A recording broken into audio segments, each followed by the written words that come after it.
All right, so Groundhog Day is probably one of the, in at least in my eyes, one of the most memorable classics out there, especially starring Bill Murray.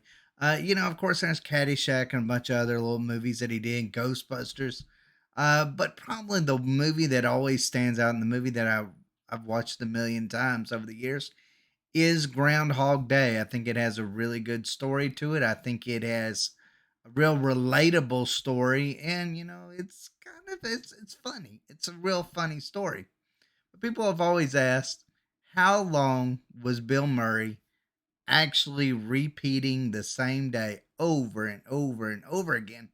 Well, we finally got our answer.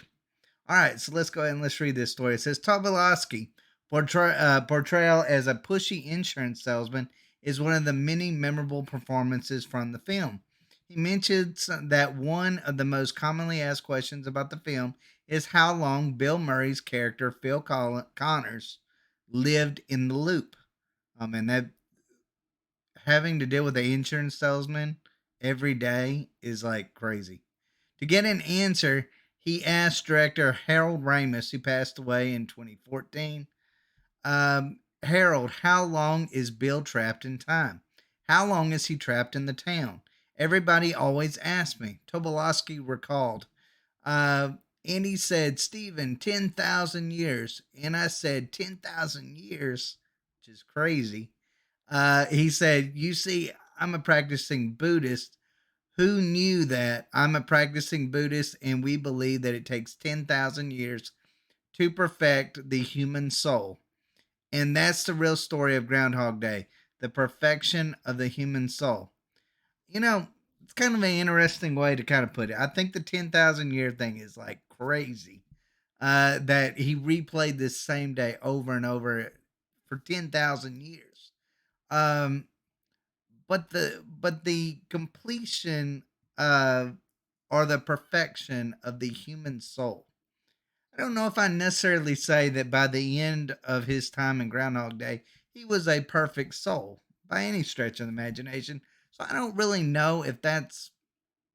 I mean that's probably what Ramus was intending it to be, but I don't know if that's necessarily how it come off in the movie. That he was a perfect soul by the end of this. He was definitely a remorseful soul. He was definitely someone who had learned his lesson by the end of the time. But as far as a perfect soul reference, I don't know if I necessarily go with that. But hey, that's what Harold Ramis said. That's what the director was saying. That's what he wanted it to be about. Um, I mean, it's to me.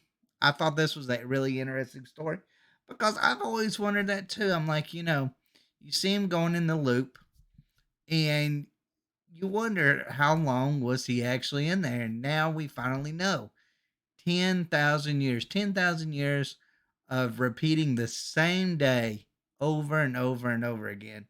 Like, I would have loved if they would have shown that maybe in the movie where that, hey, I felt like I'm like where he's literally like, writing down, all these years that he's actually been in this movie and having to repeat this same day in the insanity that would have gone about with that.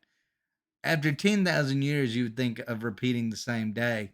You would probably be a wither of a person by that point. But hey, you know what? It's still a really good movie. It doesn't ruin the movie at all.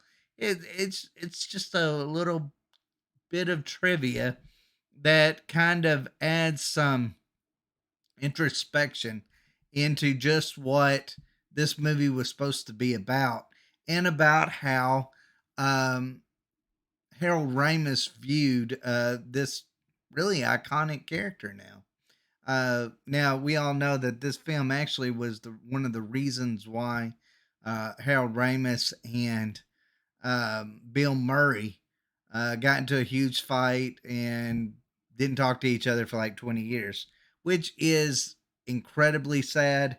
Definitely, as a Ghostbusters fan, I felt that was tragic. I'm glad that they were able to put him, at least computer animate him, into the last Ghostbusters film. I thought that was most beautiful moment out there. But he was a great director. He really was a great director. He was a great actor. He was a great actor. But I just thought this was really interesting story on it, and I just wanted to share it because I know there's a lot of people, even if you're a millennial, even if you were born in the 2000s, you can still go back and enjoy Bill Murray's early days and laugh at them because those movies are classics by far. But anyways, guys, let me know what y'all think in the comments down below. Did y'all think it was 10,000 years? I would have said maybe a year, 2 years. I never would have guessed that long. But hey, it is what it is. But anyways, guys, let me know what y'all think in the comments down below. As always, thanks for watching. Y'all take care.